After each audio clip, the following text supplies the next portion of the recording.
The man who survived both atomic bombs, Tsutomu Yamaguchi. The first bomb, Hiroshima, August 6, 1945. Yamaguchi was a 29-year-old engineer working for Mitsubishi Heavy Industries. On August 6, 1945, he was in Hiroshima on a business trip when the first atomic bomb was dropped. He was just 3 kilometers, about 2 miles, from ground zero when the explosion ripped through the city. The blast threw him into the air, ruptured his eardrums, and left him severely burned, but he survived. Somehow, despite his injuries, he managed to find his way to an air raid shelter and spent the night in the devastated city.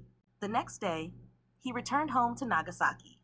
Yes, he literally went from one bombed city to another. Despite his injuries, he reported for work on August 9th, trying to explain to his boss what had happened in Hiroshima. As he was describing the destruction, the second atomic bomb exploded over Nagasaki. Once again, he was about 3 kilometers from the epicenter. This time, he was inside a building, which shielded him from the worst of the blast, but he still suffered additional burns and radiation exposure. Miraculously, Yamaguchi survived both nuclear explosions.